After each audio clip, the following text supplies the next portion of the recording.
Anger and frustration can creep into our lives in ways we often don't expect. A careless word, a wrong look, or someone's harsh behavior can shake us more than we want to admit. But what if you could live in a way where these things no longer control your feelings?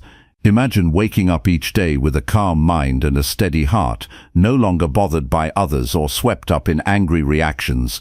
This isn't about pretending everything is perfect or ignoring real problems. It's about learning to take control of how you respond, so your peace doesn't depend on what others do. In this journey, you'll discover practical steps to handle tough situations, ways to protect your calm, and how to build a stronger, quieter center inside yourself. You'll learn how to slow down before reacting, why letting go of always being right changes everything, and how silence can make you stronger. You'll find out why accepting that people won't change frees you, and how setting clear boundaries keeps your mind clear. Most importantly, you'll see why choosing calm when others are angry can change the whole course of your day. This is not about quick fixes or empty advice. It's about real, everyday actions that anyone can use to feel less upset and more in control. By practicing these ideas, you'll gain more patience, more peace, and a deeper sense of freedom that comes from within. If you're ready to stop giving away your power to frustration and learn how to live with steady calm, then this is the path for you. Keep going, because the change you want is possible, and it starts with what you do right now. Chapter 1. Take control of how you respond to people. You can spend your whole life trying to control how other people act, speak, and behave, but the only real power you have is over yourself. That truth alone can free you from a lifetime of unnecessary anger and stress. Most people are stuck in emotional chains because they're constantly reacting to others as if their peace depends on how others behave.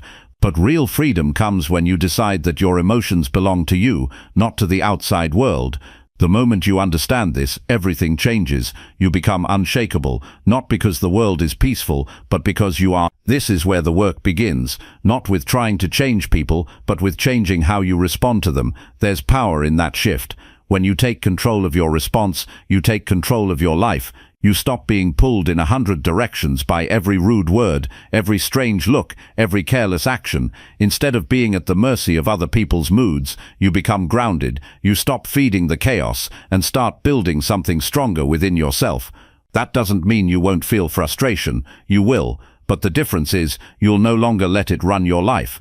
You'll learn how to pause, how to think clearly, and how to choose your response.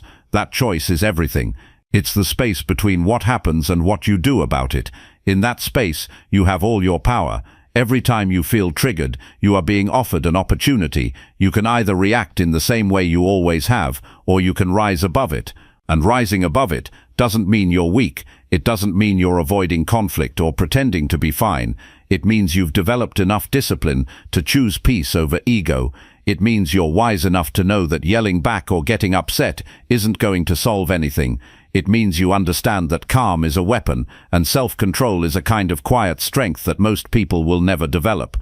To take control of how you respond to people, you have to be brutally honest with yourself. That's the starting point. You can't change what you won't acknowledge. If you're quick to snap, if you hold grudges, if you let people get under your skin too easily, admit it. There's no shame in that. It just means you have work to do, and that work is internal. It's not about fixing them, it's about improving you. Start paying attention to your patterns. What kind of situations set you off? What types of comments get to you? Who are the people you find most difficult to be around? Don't just dismiss these reactions. Study them. They're showing you where you still need to grow. They're revealing the gaps in your discipline, your patience, your self-worth. Use that information. Make it useful. When someone bothers you, don't ask, why are they like that? Ask instead, why does this affect me so deeply? Taking control of your response isn't about pretending you don't care. It's about getting to a point where you genuinely don't need to react. You're not suppressing anything. You've simply risen above the level of needing to argue, prove, or attack. You've created space inside yourself where peace can live, and no one has the key to that space but you. And this takes practice. It's not a one-time decision. It's something you have to choose over and over again. Some days it will be easy. Other days you'll feel tested every hour. But the more you practice staying calm, the more natural it becomes.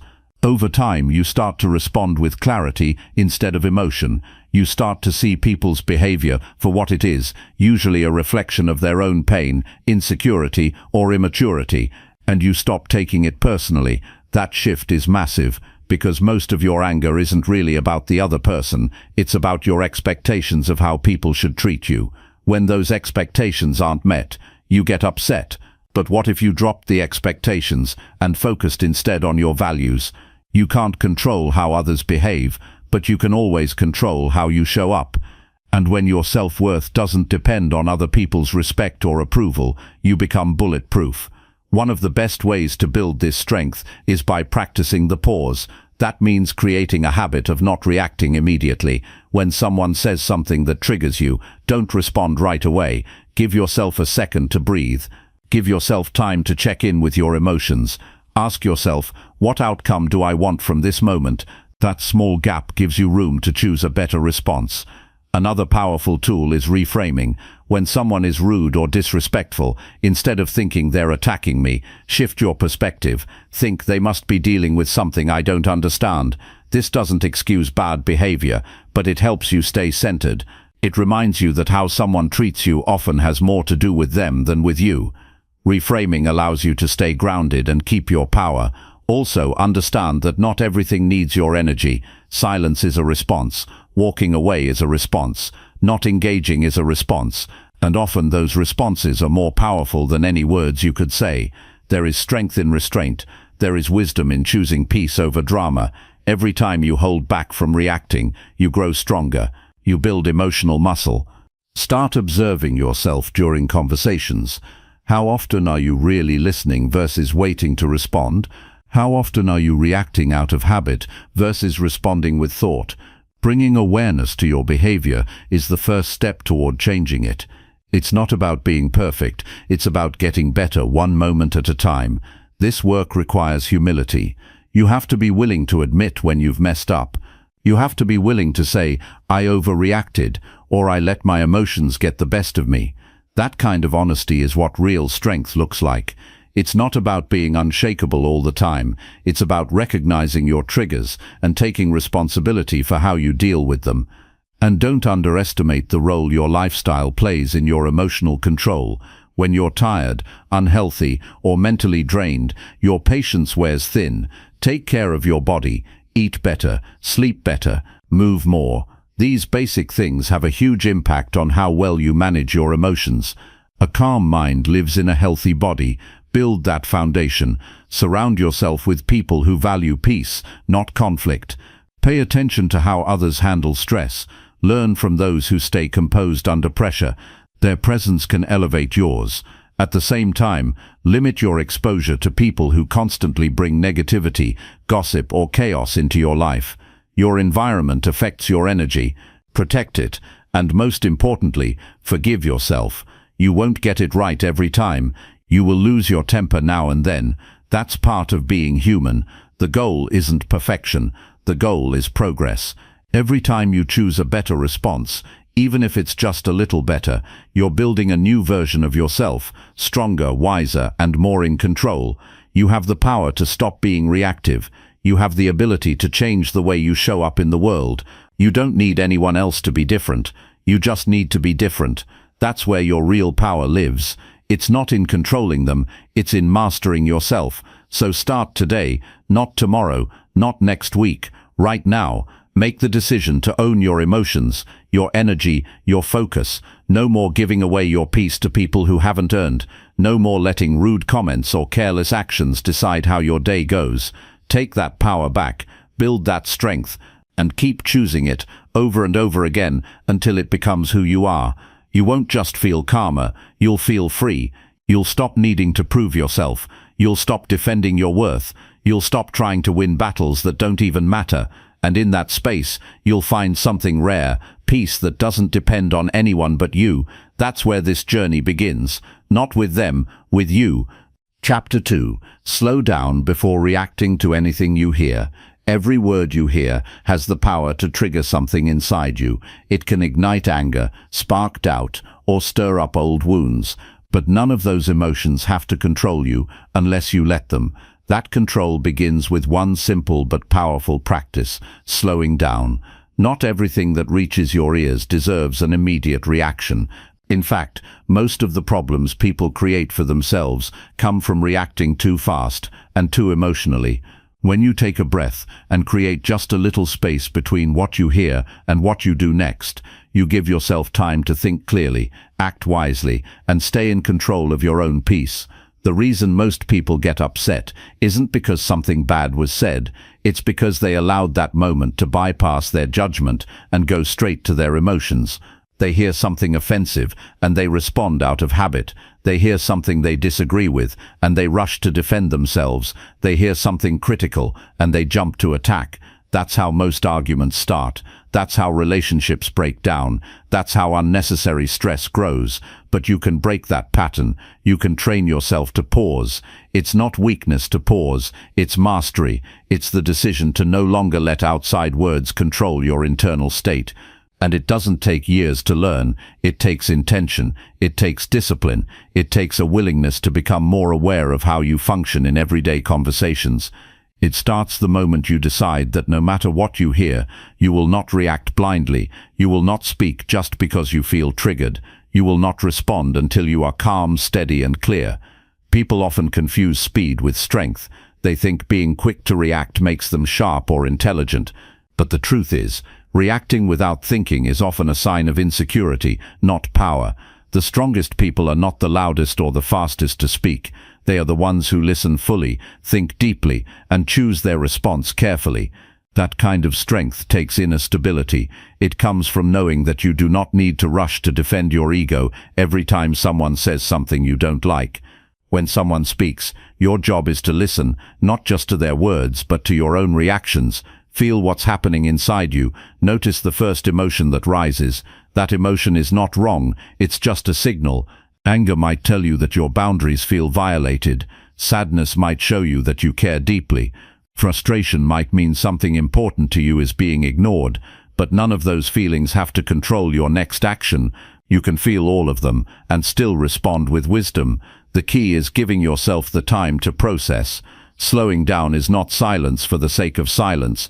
It's not bottling things up or pretending you don't care. It's the decision to create distance between what was said and what you do next. That distance is where your best self lives. That space is where your higher judgment steps in. That small delay is where you break free from old habits and choose something better. The world will not slow down for you. People will continue to speak carelessly, criticize unfairly, and project their issues onto you. But none of that has to shake your center. You build that center by slowing your own pace. You build that discipline by refusing to match other people's chaos. You choose not to meet noise with more noise. You choose to be the one who stays calm, even when everything around you is loud and messy. It helps to remember that not everything you hear is about you. Most people speak from their own pain, their own fears, their own confusion. They're not thinking about how their words affect others. They're just reacting to their own thoughts. So when someone says something hurtful or unkind, remind yourself, this is their world, not yours. You are not responsible for fixing it or fighting it. You are only responsible for how you show up in this moment. And how you show up becomes a pattern. If you rush to speak every time you feel something, you'll live in a constant state of reaction. But if you slow down, breathe, and choose your words with care, you begin to shift your identity. You stop being someone who gets swept away by conversations. You become someone who holds the space, who creates calm, who brings clarity where there used to be confusion. People will notice that about you. They'll begin to sense that you're different. You'll become someone they trust, someone they turn to, not because you always agree, but because you listen without judgment and respond without anger. This doesn't mean you never speak up. It means you speak up when your words come from a place of strength, not emotion. It means you wait until your feelings have settled and your mind is clear. That kind of communication is rare, it's powerful, and it opens doors. It ends fights before they start. It builds respect. It shows maturity. The more you practice it, the more confident you become in your own voice. Think about how many problems you could avoid by simply waiting 5 seconds before responding. Think about how much regret you could prevent by letting your emotions pass before speaking. Most of the things people say in anger are things they don't even believe. They just didn't slow down long enough to realize it. But once words are spoken, they can't be taken back. The damage is done. You don't want to live like that. You don't want to keep apologizing for things you didn't mean to say. You don't want your relationships strained because you couldn't take a breath. So start small. The next time someone says something that irritates you, do nothing for a few seconds. Just observe what you feel. Let the emotion rise, then let it settle. You'll notice that in that short pause, something shifts. You begin to see more clearly. You begin to understand more fully. And what felt urgent a few seconds ago may now seem trivial. That's growth. That's emotional maturity. That's what this chapter is about. You will be tested, often by the people closest to you. They know your triggers. They know your habits. They might say things without thinking or push your buttons without even trying. In those moments, remind yourself, I do not need to react. I can pause. I can breathe. I can choose. That internal dialogue becomes your new normal. And over time, it becomes automatic. You're not trying to become emotionless. You're trying to become emotionally intelligent. You're not ignoring your feelings. You're learning to manage them. That's what gives you the upper hand in life. That's what gives you peace. Not because the world is quiet, but because you are. There's something deeply powerful about being able to stay calm when others can't. It makes you reliable. It makes you stable. It makes you wise. And that wisdom will serve you in every area of your life. At home, at work, in friendships, in conflict, in leadership. The more you practice slowing down, the more you rise above the noise that pulls most people down. You owe it to yourself to develop this strength. You owe it to the people you care about to respond to them with clarity instead of reactivity. And you owe it to your future to become someone who leads with presence, not pressure. This is a skill, and like any skill, it gets better with practice. But you have to begin now. You have to make the decision, every single day, that your peace is more important than being right, that your clarity is more valuable than being quick, and that your response is a reflection of your strength, not your mood. This is how you grow, not by trying to fix everyone else, but by mastering what happens between your ears the moment you hear something that bothers you. Slow down, own that moment, and choose who you want to be in it. That's where change begins. That's where peace lives. Chapter 3. Let go of the need to be always right. There is a quiet kind of freedom that comes when you no longer need to be right. It's not loud, it doesn't demand attention, and it doesn't try to win anyone over. It simply allows you to walk through life without carrying the weight of arguments, the tension of proving a point, or the pressure of having the last word. When you let go of the need to be always right, you begin to experience something far more valuable than victory. You experience peace. You learn to listen without interrupting. You learn to understand without defending. You learn to grow without needing validation. And most importantly, you learn that the strength of your character does not depend on being right. It depends on being honest, humble, and open. People who constantly fight to prove they are right live with constant friction. Every disagreement feels like a battle. Every correction feels like an insult. Every opposing idea feels like a threat. And over time, this need to be right becomes a prison. It traps your mind in a state of defensiveness. It keeps you stuck in patterns of control and superiority. It drains your energy because it demands constant alertness and constant comparison. You are always preparing your next response. You are always watching for a mistake in what someone else says. You are always building your argument instead of building a connection. Letting go of this need does not mean you accept lies or tolerate disrespect. It means you stop making your sense of worth dependent on whether others agree with you. It means you no longer enter every conversation with the goal of winning. You show up with the goal of understanding. And when you do that, everything changes. You stop turning every conversation into a courtroom. You stop seeking approval through argument. You stop tying your identity to how smart, informed, or logical you appear. You realize that being right is a poor substitute for being kind, for being thoughtful, for being present. Most people are not even looking for the truth when they argue. They are looking for recognition. They want to be seen. They want to feel significant. They want to feel in control. That's why arguments escalate. It's not about logic. It's about the emotional need to be heard and the fear of being dismissed.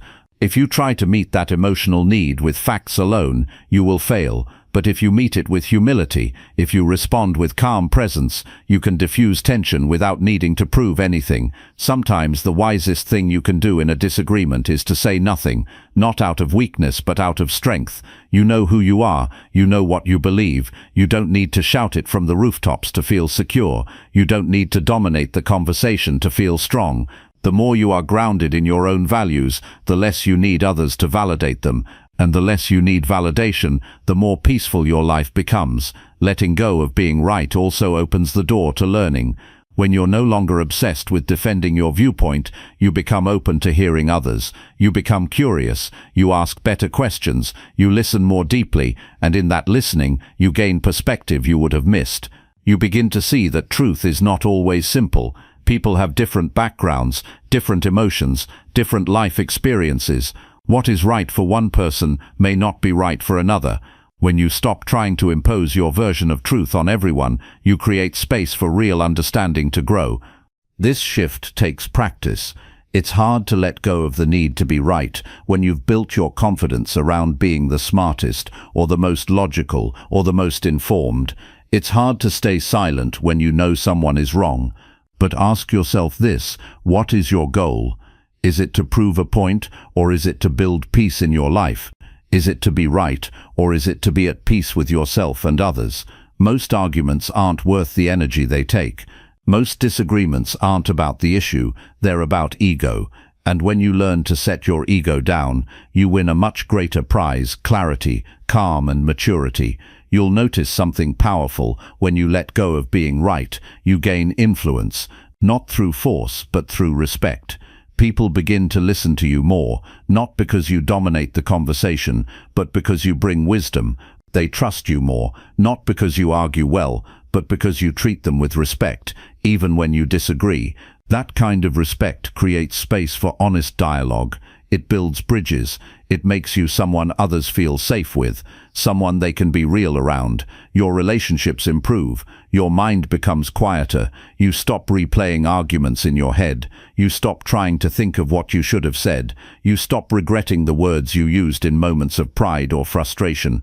You begin to notice the value of silence. You begin to feel the power of presence. And you begin to live from a place that doesn't need constant correction or control. This doesn't mean you never speak up. It means you choose carefully when and how you speak.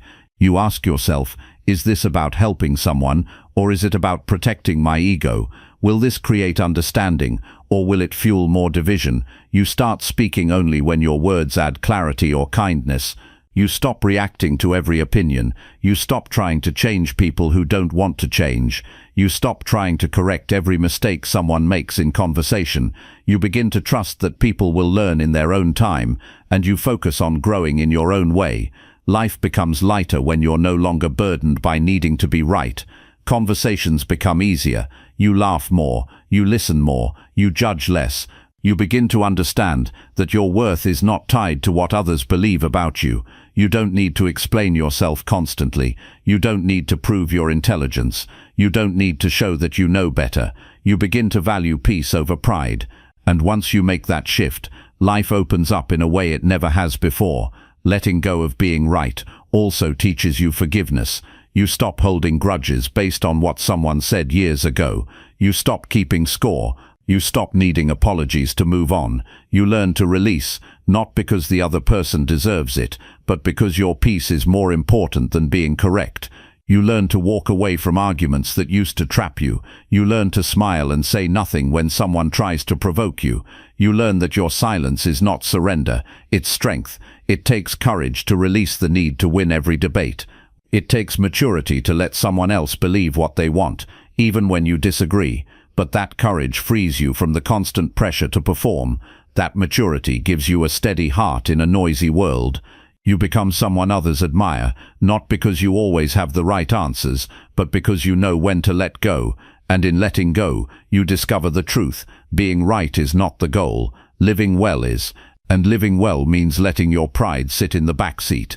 It means choosing peace even when your ego wants to fight. It means valuing connection over correction. It means understanding that your time is too precious to waste on proving yourself. You are not here to argue. You are here to grow.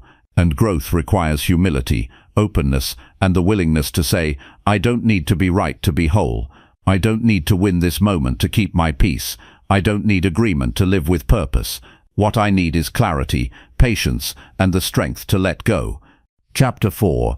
Build inner strength by spending time in silence. In a world filled with constant noise, stillness has become rare. We wake up to alerts. We spend the day surrounded by conversations, background sounds, opinions, and the endless stream of distractions. We are pulled in every direction, and rarely do we pause long enough to notice what's happening inside. Silence is not just the absence of sound, it is the space where awareness grows. It is the space where strength is built. It is the space where your mind can breathe, and until you allow yourself to enter that space, you will always be reactive, unsettled, and easily shaken by things that don't deserve your attention. Building inner strength requires more than motivation or routine. It requires a kind of quiet that allows you to see clearly, think deeply, and return to yourself. Most people are afraid of silence because it forces them to face their own thoughts. But those thoughts, unfiltered and unpolished, are exactly what you need to confront if you want to grow. You cannot control what you refuse to examine. You cannot overcome what you constantly avoid. When you sit in silence without distractions, you begin to recognize the fears, assumptions, and beliefs that quietly drive your behavior. You see your impatience. You notice how quickly your mind reacts. You realize how often your emotions are shaped by noise, not truth. And once you see these things clearly, you can begin to change them, not by force but by awareness. Strength is not just about how much you can endure, it is also about how deeply you understand yourself. And you cannot understand yourself if you are always running from quiet. When you create time for silence every day, even just for a few minutes, you begin to train your mind to be steady. You give it a chance to slow down. You let it separate what matters from what doesn't. You begin to see your triggers before they take control. You start to recognize which thoughts bring tension and which ones bring peace. And over time you learn that you are not your thoughts. You are the one who sees them. That distance between you and your thinking is where inner strength begins. People often look for strength in achievement, in knowledge, in discipline. Those things are important, but none of them are complete without the ability to be still. Silence helps you hear the voice underneath the pressure. It helps you hear the part of you that doesn't need to prove anything. It helps you reconnect with your values. In silence you are not performing, you are not comparing, you are not explaining, you are simply being. And in that state, you remember that your worth is not built on what you do, it is built on who you are when there's nothing left to hide behind. The world constantly demands your attention, and most people give it away freely. They respond to every message, every complaint, every update. But inner strength means choosing where your attention goes. It means deciding what deserves your energy. Silence helps you develop that clarity. It gives you the ability to pause before reacting. It gives you space to question your assumptions. It gives you the strength to walk away from things that waste your time. When you sit with yourself long enough, you stop chasing approval from the outside because you've built trust with the inside. You can start with just a few minutes a day. Sit without music, without your phone, without distractions. Breathe slowly. Don't try to clear your mind. Just observe it. Let your thoughts pass without judgment. Let the tension in your body melt a little. Don't analyze anything. Just sit and be. At first your mind will resist. It will want to move. It will try to convince you that silence is boring, that you should check something, that you're wasting time. Stay anyway. That resistance is the exact reason you need this time. Every time you stay through it, you become more mentally disciplined. You teach your mind that it doesn't control you. You strengthen your ability to stay centered, no matter what is happening around you. Eventually, that practice spills into the rest of your day. You stop needing to react to everything. You stop getting pulled into arguments that drain your peace. You stop feeding the noise around you. You learn to answer slowly. You think before you speak. You walk away when you need to, and none of that feels like effort anymore. It feels natural. It feels like freedom. You begin to notice beauty in simple moments. You notice your breathing. You feel more grateful. You are more grounded. You are less easily offended, not because the world is less chaotic, but because you've built something steady inside of you. Most people chase calm by changing their environment. They try to avoid difficult people. They try to stay busy so they don't have to think. But that kind of calm is fragile. The moment something unexpected happens, they're back to stress, frustration, and overthinking. Silence builds a different kind of calm. It teaches you how to stay steady, no matter where you are. It gives you space between a moment and your reaction. That space is where your power lives. Without it, you are a slave to your emotions. With it, you are the master of your peace. You begin to see that silence is not a weakness. It is a kind of quiet power that few people ever develop. It's what allows you to be in a room full of chaos and not absorb it. It's what gives you the strength to listen without needing to respond. It's what allows you to see through noise and hear the truth. You no longer need constant input to feel alive. You no longer fear boredom. You learn to sit with yourself and find peace there. And in a world full of people running from themselves, that is a rare and powerful strength. When you build inner strength through silence, your whole life becomes more intentional. You don't speak just to be heard. You speak with purpose. You don't act out of habit. You act with clarity. You don't get caught in every emotion. You observe it, understand it, and choose your response. This doesn't mean life becomes easy. It means you become equipped. It means you don't fall apart when things go wrong. It means you don't break when someone disrespects you. It means you've trained yourself to stay calm, not because everything is perfect, but because you've done the inner work to stay balanced. If you want to stop being controlled by people and situations, you must start spending time in silence. That's where you train your focus. That's where you understand your triggers. That's where you strengthen your ability to remain calm under pressure. Everything you want, peace, clarity, confidence, discipline, it all begins with learning how to be still.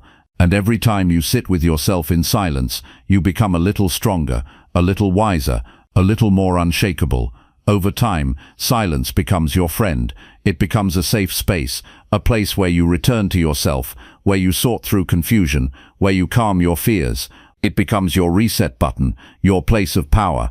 And once you've tasted that kind of inner peace, you won't want to live without it. You won't want to go back to reacting without thinking, to living on edge, to being easily triggered by the noise of others. You'll protect your peace with boundaries. You'll prioritize your mental space. You'll carry a stillness within you that others can feel, because silence is not empty, it is full of answers. And once you build your life around it, you realize that the strongest people are not the loudest. They are the ones who have built something powerful in the quiet. Chapter 5. Accept that most people will never change. One of the most exhausting habits we fall into is trying to change people who do not want to be changed. We spend our energy explaining, convincing, repeating ourselves, trying to open someone's eyes when they have no intention of seeing anything differently. It begins with good intentions. We want peace, we want understanding, we want them to grow, but eventually it becomes a trap. The more we try to help, the more resistance we face. The more we push, the more we are met with silence, denial, or even blame. And then we're left frustrated, not just at them, but at ourselves for expecting something different. That cycle only ends when we accept the truth. Most people refuse to face. Most people will never change. Not because they can't, but because they don't want to.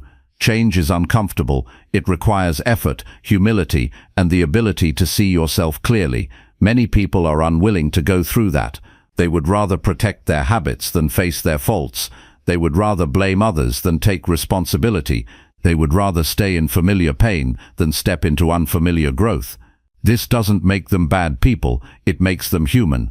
But the sooner you accept this, the sooner you stop wasting your time trying to make people into something they are not ready to become. You begin to see that your peace does not depend on their growth.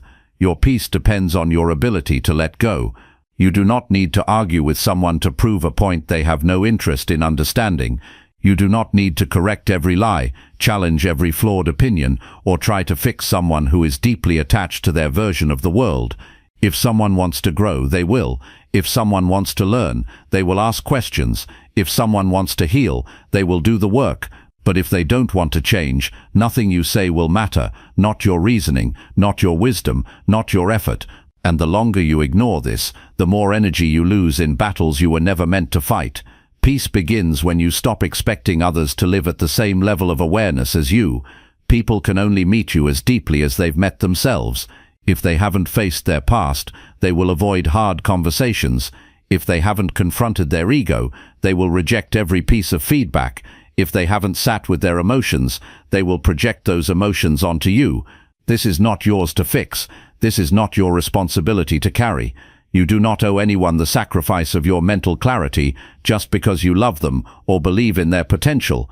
You must love people where they are, not where you wish they would be. This kind of acceptance isn't giving up, it's growing up. It's choosing to see reality without illusion. It's realizing that no matter how much you care, no matter how clear you are, no matter how good your intentions may be, you cannot force growth onto anyone. You can only offer your presence, your example, and your boundaries. Anything beyond that becomes control disguised as compassion. True compassion allows others to choose their own path, even if that path leads them into more pain. True maturity respects free will, even when it leads to disappointment. Often we hold on to the hope that someone will eventually come around, that time will open their eyes, that one more conversation will finally get through to them. But the truth is, some people are not waiting to change, they are waiting for you to lower your standards. They are waiting for you to become quiet, to stop asking, to stop expecting better. And if you are not careful, you will shrink yourself just to avoid the discomfort of accepting who they truly are. That is not strength. That is not love. That is self-betrayal. Your peace must matter more than your fantasy of what someone might become. When you stop trying to change people, you regain your power. You redirect your energy back to yourself. You spend more time growing your own awareness instead of trying to fix someone else's. You stop being disappointed by their patterns because you stop expecting them to be different. And in that space you become more patient, more grounded, and more emotionally free. You understand that everyone has their own path, their own pace, their own process. Some people grow quickly, some slowly, some never at all. You don't have to interfere with that. You don't have to carry it. What you can do is lead by example. You can live your values fully. You can set boundaries that protect your peace. You can speak with clarity and walk away when your words are not respected. You can choose how close someone gets to you based on their actions, not their potential. You can love people without needing them to change. You can support people without saving them. You can forgive people without staying connected. That is strength. That is wisdom. That is freedom. When you stop needing people to change, you also free yourself from the emotional roller coaster of waiting for them to validate your pain. You no longer beg them to see your side, to apologize, to evolve. You understand that closure is something you give yourself. That peace is not found in someone else's transformation. It is found in your own release. You take your attention off of who they are and place it back on who you are becoming. That shift is everything. It means you no longer carry resentment. It means you no longer dwell in disappointment. It means you start living fully without waiting for someone else to catch up. This kind of acceptance doesn't mean you tolerate disrespect. It doesn't mean you let people walk all over you. It means you no longer internalize their behavior. It means you stop arguing with reality. If someone shows you they are not interested in growth, believe them. If someone consistently hurts you without remorse, believe that too. Your clarity will protect you more than your hope ever could. And the more clearly you see people, the easier it becomes to make decisions that align with your peace. It is okay to outgrow people. It is okay to love people from a distance. It is okay to move on without waiting for an apology. You do not owe anyone your time just because you used to be close. The past does not give someone a free pass to stay in your life.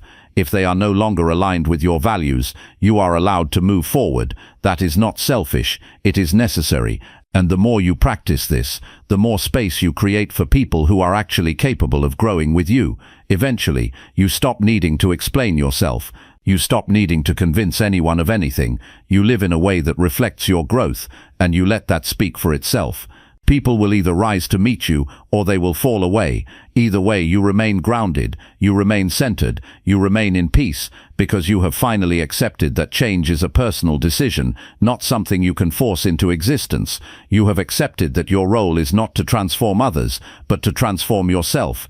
In doing so, you reclaim every ounce of energy you once spent trying to fix what was never yours to fix.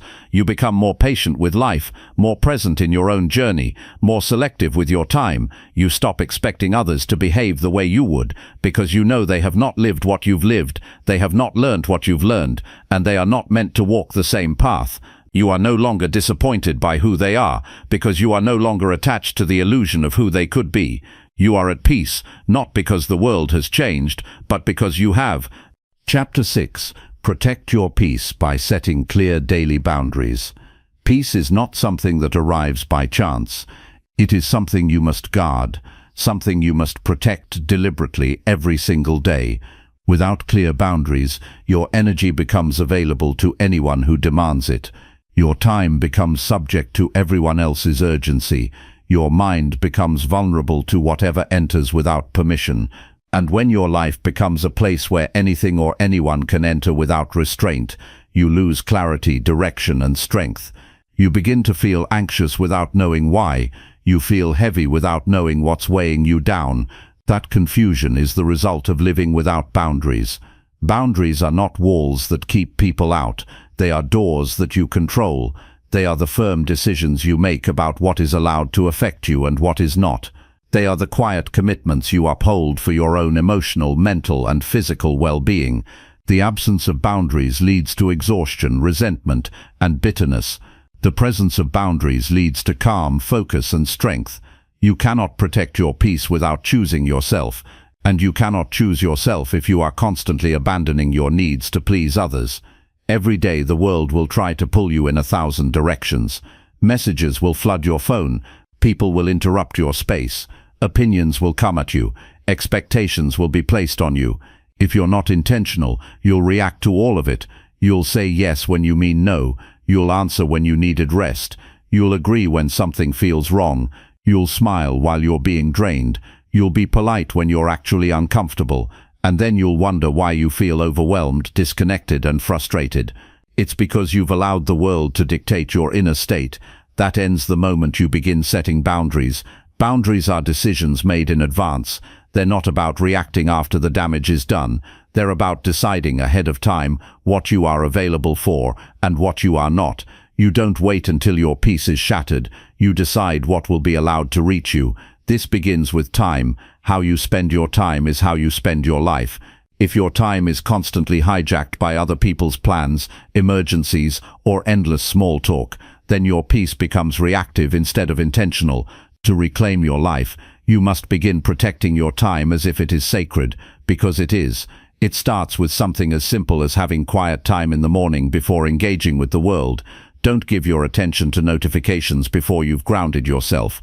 Don't schedule your entire day around other people's needs before tending to your own. Even just 30 minutes of silence, reflection, or movement can create a sense of calm that carries you through the rest of the day. That time is not negotiable. It's not extra. It's essential. The more grounded you are in the morning, the less shaken you are by outside noise. Boundaries also show up in how you manage conversations. Not every question deserves an answer. Not every invitation needs a yes. Not every opinion requires a response. When someone speaks with judgment, condescension, or negativity, you are not required to match that energy. You are allowed to disengage. You are allowed to redirect. You are allowed to say, "I'm not available for this kind of conversation." That single sentence can protect hours of your energy. You are not rude for protecting your mental space. You are responsible. Because the longer you entertain chaos, the more your peace becomes something distant instead of something daily. You also need boundaries with yourself. It's not just about saying no to others. It's about knowing when to say no to your own impulses. The impulse to scroll endlessly, the impulse to overwork, the impulse to explain yourself to someone who doesn't value what you're saying, the impulse to engage in conflict that leads nowhere. Discipline is a boundary. It's the ability to pause before reacting, to rest before burning out, to leave before being disrespected. When you have boundaries with your own behavior, you stop being surprised by your own exhaustion. You become someone who chooses peace, not just wishes for it. And peace isn't loud. It doesn't announce itself. It shows up quietly in the background of a day where you respected your own limits. It's the calm that comes after declining something that doesn't feel right. It's the energy that remains after you've avoided people who drain you. It's the clarity that stays, because you didn't allow your mind to be cluttered with nonsense. That's the reward of boundaries. Not just fewer conflicts, but more room for joy, rest, and deep focus. Sometimes people will resist your boundaries. They're used to you being available. They're used to you saying yes.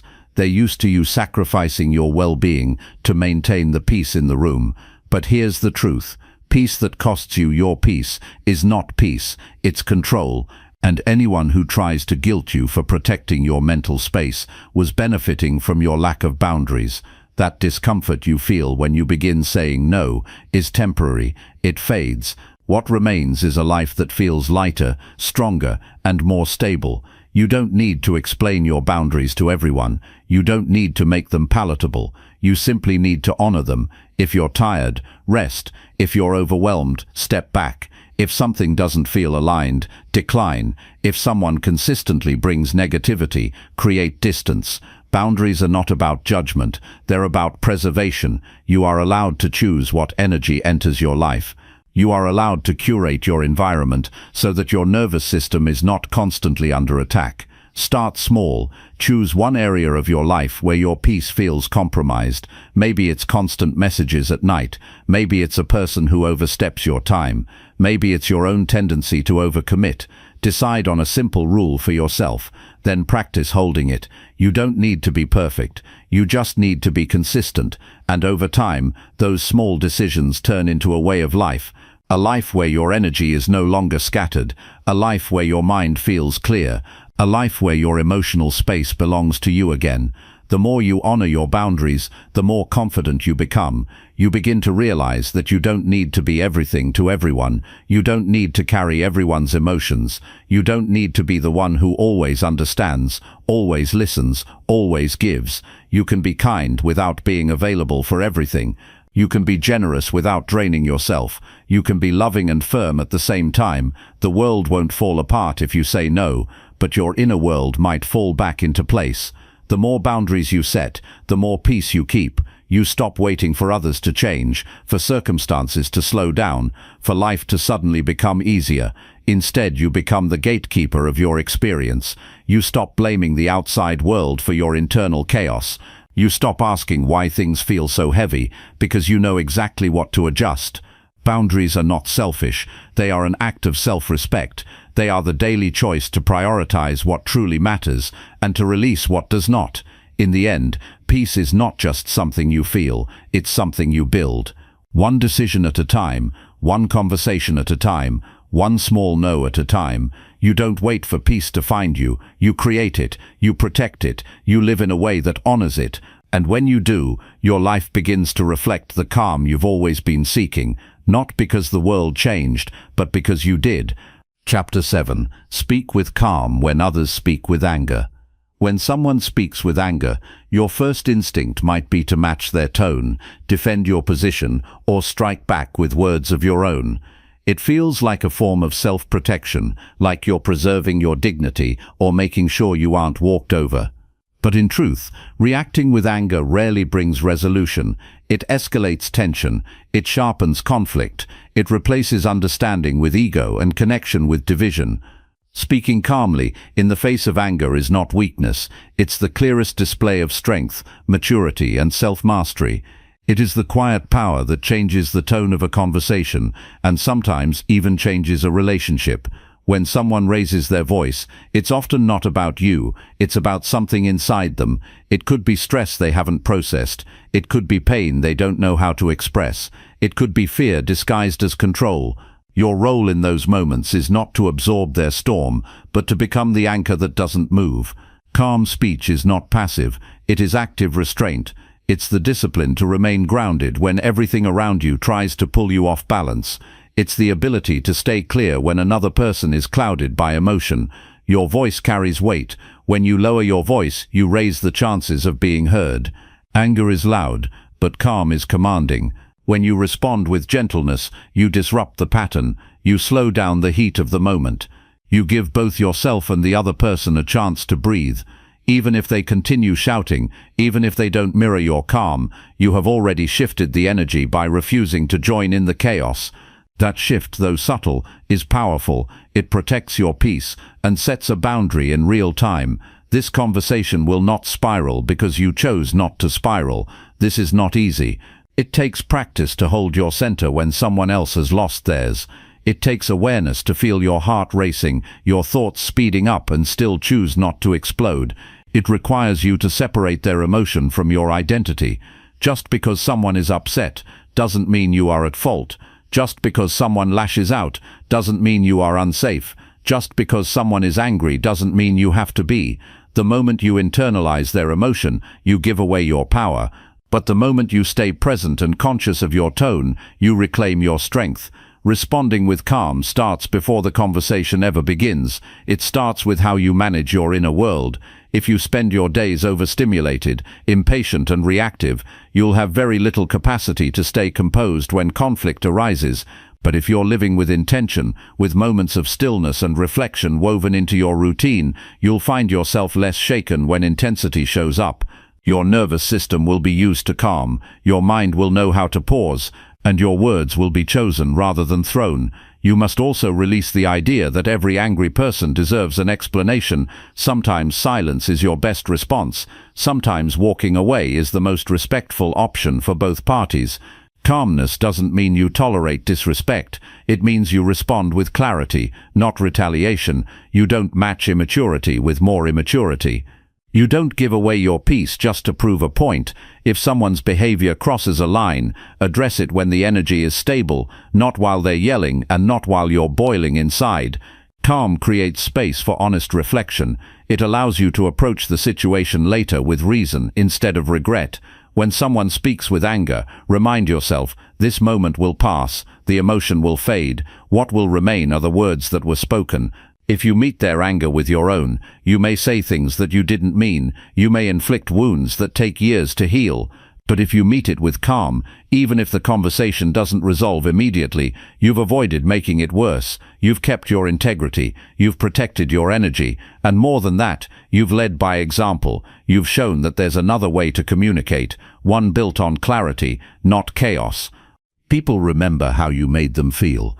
When you respond with calm in a heated moment, it may not be recognized right away. They may continue arguing. They may misunderstand your stillness as indifference. But later, when the heat cools, they may think about how you didn't attack back. They may respect how you stayed composed. They may even begin to mirror your behavior in future conversations. Because calm has a ripple effect. It plants a seed. And though it doesn't always change things instantly, it creates the possibility of growth. You don't need to be a master of language to de-escalate conflict. You just need to be a master of your tone. Speak slowly, breathe between sentences, pause before replying. Validate what you can without compromising your truth. If someone says, "You never listen," instead of defending yourself, say, "I want to understand. Tell me what I missed." If someone accuses you unfairly, say, "I hear your frustration. Let's talk when we're both calmer." These aren't scripts to memorize, they're mindsets to embody. You're not trying to win, you're trying to understand and stay in alignment with who you want to be. Calmness in anger-filled situations is also an act of self-protection. High-stress conversations take a toll on your body. Your muscles tense, your blood pressure rises, your breathing becomes shallow. But when you ground yourself, plant your feet, soften your shoulders, lower your voice, you signal to your body that you are safe, even when someone else is not acting that way. This physical self-regulation allows your brain to think clearly instead of reacting emotionally. You are no longer hijacked by their energy. You are centered in your own. Over time, speaking with calm becomes second nature. It becomes a part of your identity. You no longer feel the need to raise your voice to be respected. You no longer feel tempted to one-up someone's insults. You no longer carry the burden of needing to be right in every disagreement. You begin to see anger for what it is, a signal, not a threat. And in recognizing that, you give yourself the freedom to respond rather than react. There will still be moments when your calm is tested. People will still speak with harshness. Conflict will still arise. But your goal is not to eliminate those moments. It's to meet them differently. It's to become the person who knows how to walk through fire without adding fuel. It's to be the steady presence in an unsteady world. That steadiness becomes your strength. That calm becomes your confidence. And that self-control becomes your peace. You are not responsible for how others feel, but you are responsible for how you show up. Speak calmly, not because they deserve it, but because you do. Because peace is something you carry with you, and no one, not even those who yell, criticize, or lash out, deserve the power to take it from you. Chapter 8. Detach from opinions that do not serve you. Opinions are everywhere. They come from friends, strangers, colleagues, and sometimes even family members. Everyone has an idea about who you are, what you should do, and how you should live your life. The problem is not that people have opinions, but that you can get caught up in them so deeply that they start to control your feelings, your decisions, and your peace of mind. Detaching from opinions that do not serve you is one of the most powerful steps you can take toward freedom and self-mastery. It allows you to reclaim your energy, maintain your focus, and live according to your true values rather than the expectations of others. Detachment from others' opinions is not about ignoring feedback or refusing to grow. It's about choosing which voices have a rightful place in your life and which ones only cause noise and distraction. When you let every opinion dictate your mood or choices, you lose clarity. You begin to live fragmented, trying to satisfy everyone, which is impossible and exhausting. Instead, by creating distance from those opinions that do not help you become better, you protect your mental and emotional well-being. This detachment is a practice, a skill that requires awareness, discipline, and sometimes courage. The first step to detachment is recognizing when an opinion is not serving you. This requires honest reflection. Ask yourself, does this opinion help me grow? Does it align with my values and goals? Does it encourage me or discourage me? If the answer is no, then it's a signal to loosen its grip on you. This is not always easy, because opinions often come wrapped in emotions, anger, fear, guilt, or shame. The challenge is to see the opinion separately from those emotions. You can acknowledge that someone feels a certain way without accepting that their feelings should become your reality. A common trap is giving too much weight to criticism or judgment that is harsh or unfair. This kind of opinion is more about the speaker's own issues than about you. When someone criticizes you in a hurtful way, it's often their own pain, insecurity, or frustration speaking. You are not responsible for fixing their feelings or proving them wrong. Detaching means refusing to internalize their negativity. It means understanding that their harsh opinion says more about them than about your worth or ability. Another form of unhelpful opinion is the unsolicited advice that limits rather than liberates. People sometimes offer opinions based on their limited experiences or fears. They may say things like, "You can't do that," or "That's not practical," or "You should be more realistic." These opinions are cages disguised as guidance. Detaching means refusing to let these cages hold you back. You respect the intention behind the advice, but do not let it dictate your direction. You keep your vision alive, even when others try to dim it. Detachment is also essential, because opinions change. What one person thinks today, another person will think tomorrow. If you base your self-worth or decisions on shifting external views, you will live in constant turmoil. By creating space between yourself and the opinions around you, you establish an inner foundation that is unshakable. Your values, your goals, and your sense of purpose become your compass rather than the changing winds of others' thoughts. Practicing detachment starts with your inner dialogue. Pay attention to the way you repeat others' opinions to yourself. If you catch yourself thinking, "They said I'm not good enough," or "They think I'm wrong," stop and question that thought. Ask yourself, is this opinion true? Is it useful? Does it reflect my reality or someone else's projection? When you challenge these thoughts, you weaken their power over you. Replace them with your own affirmations, truths that reflect your worth, your strengths, and your intentions. Setting boundaries is a practical tool to support detachment. This might mean limiting conversations with people who constantly judge or criticize you. It might mean reducing exposure to social media voices that trigger doubt or anxiety. Boundaries protect your mental space so you can focus on what matters. They are not about shutting people out, but about protecting your ability to stay centered. You choose what to listen to and what to let go. Detach with kindness, especially when opinions come from people you care about. It's natural to want approval or acceptance from those closest to you, but detachment doesn't require cutting off relationships. It requires changing how much power those opinions hold over you. You can listen respectfully, acknowledge their point of view, and still decide not to let it affect your peace.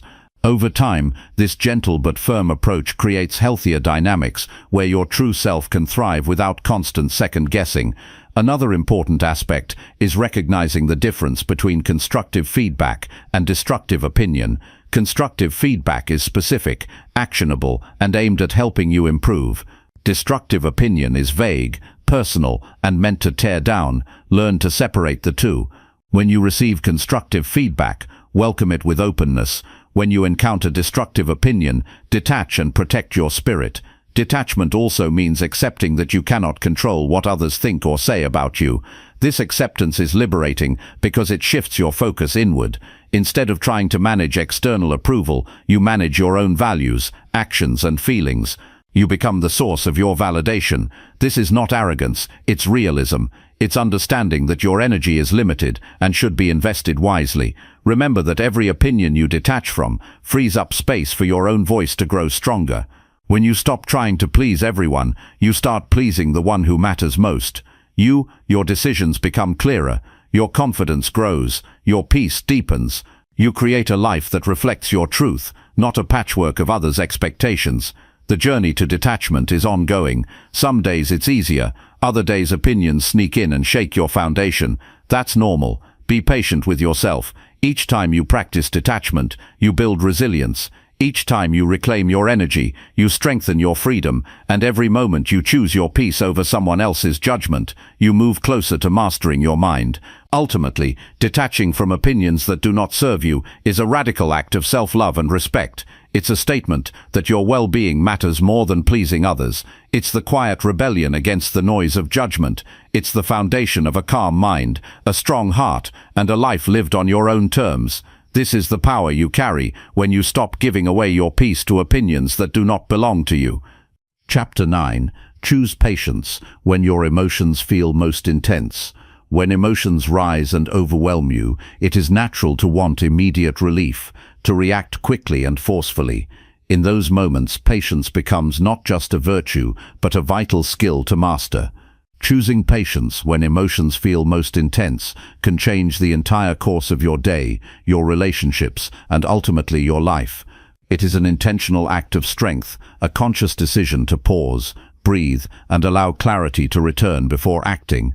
Intense emotions, whether anger, frustration, anxiety, or sadness, often cloud judgment and distort reality.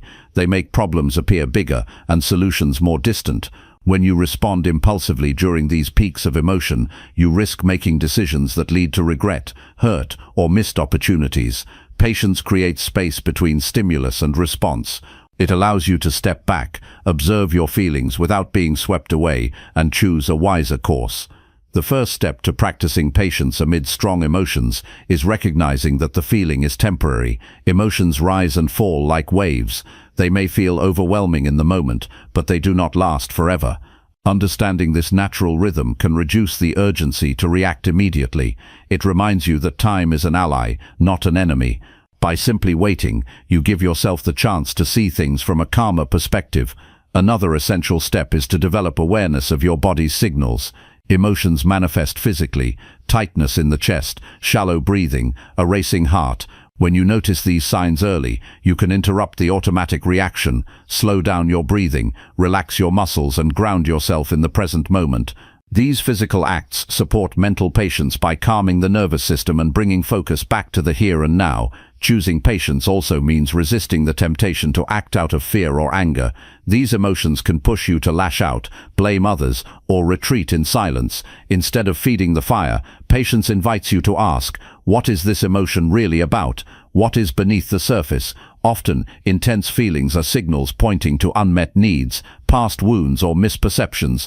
By patiently exploring these layers, you gain insight and can respond with greater wisdom and compassion.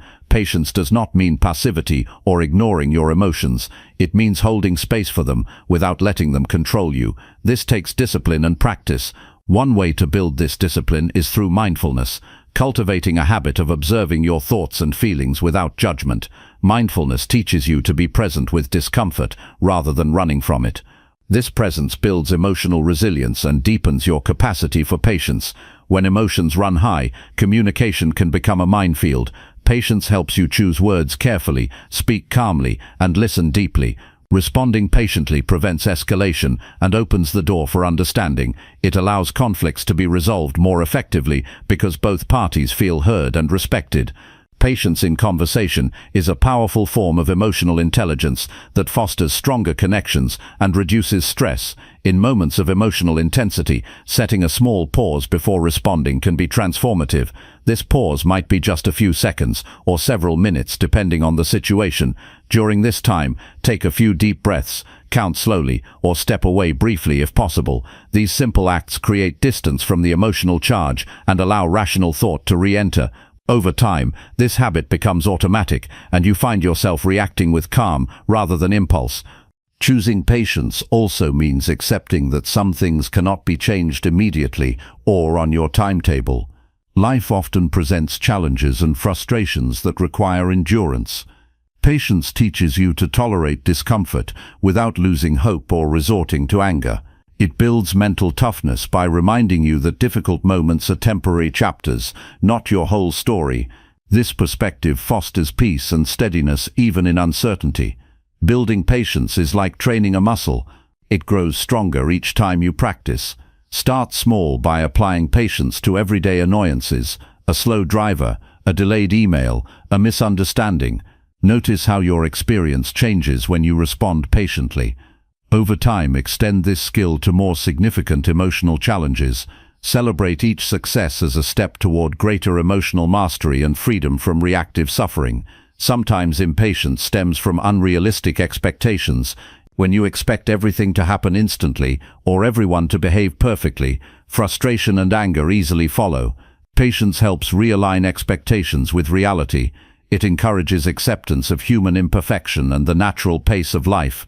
By releasing the need for control and immediacy, you reduce internal pressure and increase your capacity to remain calm under stress. Another powerful practice is reframing your experience. Instead of seeing emotional intensity as a threat, view it as an opportunity to learn about yourself. Emotions are teachers that reveal your values, boundaries, and areas for growth. Patience allows you to listen to these lessons without being overwhelmed.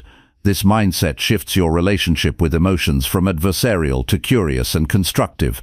Patience also requires compassion toward yourself and others. When you feel intense emotions, be kind rather than harsh with yourself. Acknowledge that being human includes vulnerability and mistakes. Extend the same compassion to others who may be struggling or causing tension. This attitude softens judgment and creates space for healing and understanding. Compassion and patience together nurture emotional balance and healthier relationships. Choosing patience in emotional moments is not a one-time decision, but a continuous commitment. Each situation will test your resolve differently. Some days you may fall back into old patterns, and that is okay. Growth is non-linear. What matters is returning to patience with renewed intention and learning from each experience. Over time, patience becomes part of your character rather than a temporary effort. The rewards of practicing patience during intense emotions are profound. You gain clarity and peace even amid chaos. Your relationships improve because you communicate more effectively and respond with empathy. You protect your mental and physical health by reducing stress and avoiding regretful actions. Most importantly, you cultivate a deep sense of self-control and inner strength that no external event can shake. In choosing patience, you claim your power. You decide how to navigate the storms of emotion rather than being swept away by them. This choice transforms reactive suffering into mindful living. It opens the door to wisdom, resilience, and a more fulfilling life. Each moment of patience is a victory over impulsivity and a step toward lasting peace. Practice patience not only when it is easy, but especially when it feels hardest. This is where true growth happens. In those moments, pause deeply, breathe fully, and choose to wait before you act. Remember that patience is not weakness, but the strength to hold space for yourself and your emotions without losing control. It is the foundation of emotional mastery and a calmer, more intentional life. Embrace patience as a daily discipline. Let it guide your responses and shape your character. With patience, you gain freedom from the tyranny of your emotions. You develop the power to respond with wisdom rather than reaction. This power leads to lasting peace, stronger relationships, and greater fulfillment. Choose patience and reclaim your life from the grip of intense feelings. Chapter 10. Practice forgiveness even when it feels unfair now. Forgiveness is one of the most difficult lessons life asks us to learn, especially when the wounds run deep and the injustice feels glaring. It is not an easy path to take, nor does it offer immediate relief or fairness. Yet practicing forgiveness, even when it feels undeserved, is a profound act of strength that frees you more than anyone else. It is not about condoning wrongdoing or forgetting what happened. Instead, it is a deliberate choice to release the heavy burden of anger, resentment, and pain that chains you to the past. The moment you hold on to bitterness, you give away your peace and power. Resentment weighs on the heart and clouds the mind, making it difficult to see clearly or move forward. Forgiveness creates a space within where healing can begin. It is an inner surrender, a willingness to let go of the toxic emotions that poison your spirit. This does not mean the other person must apologize or change. The act of forgiveness is entirely your own, independent of external circumstances. Forgiving when it feels unfair requires shifting your focus away from the injustice itself toward your own well-being. It is a form of self-care that honors your right to live without the chains of anger and hurt. Holding on to grudges keeps you stuck in a cycle of pain, replaying the offense repeatedly in your mind. Forgiveness breaks this cycle. It brings light to the dark corners of your soul and invites peace to settle where turmoil once lived. The process of forgiveness begins with acknowledging your feelings honestly. Denying pain or pretending to be okay only buries emotions that demand attention. Give yourself permission to feel anger, sadness, or betrayal fully. Sit with these emotions without judgment. When you allow yourself this space, you reduce their power over you and start to see them as temporary states rather than permanent identities. Once feelings are acknowledged, the next step is to understand that forgiveness is a choice, not a feeling. You may not feel ready or willing initially, and that is natural. The choice to forgive can come before the feeling of forgiveness arises. This decision is an act of courage and wisdom. It recognizes that you are reclaiming control over your emotional life instead of letting past wounds dictate your future. Often the hardest part of forgiveness is the sense of unfairness. Why should you forgive when the other person has not changed or shown remorse? It is important to remember that forgiveness is not about justice or fairness. Those concepts belong to external systems, not your internal world. Forgiveness is an act of liberation. It frees you from being a prisoner of someone else's actions and choices. Holding on to the need for fairness only prolongs suffering. A helpful way to approach forgiveness is to reframe your story. Instead of defining yourself as a victim or holding the offense as a permanent identity, see it as a chapter in your life's journey. This perspective allows you to find meaning beyond the hurt. Every challenge and hurt carries a lesson, a chance for growth. Forgiveness opens the door to that growth by letting you step out of the shadow of pain into the light of healing. Forgiveness also requires compassion, not only for the person who hurt you, but for yourself. Be gentle with your own heart. Understand that healing takes time and that setbacks are part of the process. Self-compassion helps you move through forgiveness without forcing or rushing it. It reminds you that you deserve peace and that forgiving is a gift you give to yourself first and foremost. Practicing forgiveness does not mean you have to reconcile or forget boundaries. You can forgive someone and still choose distance if that is what protects your well-being. Forgiveness is an internal release, not necessarily an external reunion. This distinction helps maintain your safety and dignity while freeing your spirit from bitterness. One practical way to cultivate forgiveness is through reflection and journaling. Write down your feelings about the hurt, the person involved, and what forgiveness means to you. Explore your resistance to forgiving and the impact of holding on to resentment. Journaling creates clarity and gives your thoughts a safe space to unfold. It can reveal insights that lead you closer to forgiveness. Another powerful tool is visualization. Imagine yourself releasing the burden of resentment as a physical weight, watching it dissolve or drift away. Visualize yourself embracing peace and lightness. This mental practice strengthens your intention to forgive and connects you emotionally to the freedom it brings. Meditation and mindfulness can also support forgiveness by anchoring you in the present moment. Often, resentment ties you to the past, replaying events over and over. Mindfulness helps you observe these thoughts without getting lost in them. It cultivates a gentle awareness that allows emotions to come and go without clinging. This creates the mental space needed for forgiveness to grow. When forgiveness feels impossible, remind yourself that it is a process, not an event. You may need to return to the decision to forgive many times, gradually softening your heart. Patience with yourself is crucial. Progress can be slow, and that is okay. Each step toward forgiveness is a victory worth celebrating. Forgiveness also transforms your relationships, not only with others but with yourself. Carrying anger and resentment distorts how you see the world and yourself. Letting go of these feelings restores balance and clarity. It opens you to joy, connection, and trust. You create room for healthier, more loving interactions by freeing your heart from past pain. Choosing to forgive in the face of unfairness is an act of immense courage. It reflects a deep commitment to your own peace and growth. It is a rejection of victimhood and a declaration of personal sovereignty. This choice sets you apart as someone who masters their inner world rather than being mastered by it. In the long run, forgiveness leads to profound freedom. It unchains you from the past and allows you to live fully in the present. It lightens your emotional load and strengthens your resilience. The more you forgive, the more you reclaim your energy for what truly matters: love, creativity, growth, and peace. When you practice forgiveness even when it feels unfair, you become an example of strength and grace. Your life becomes a testimony to the power of inner freedom. You inspire others to seek the same liberation from pain. Forgiveness is a legacy that benefits not only you but everyone around you. In the quiet moments when resentment stirs, remember your choice to forgive. Reaffirm your commitment to peace over pain. Recognize forgiveness as a daily practice, a continual return to love over anger. This mindset reshapes your experience of hardship and loss, transforming obstacles into opportunities for healing. Ultimately, forgiveness is a gift you give yourself.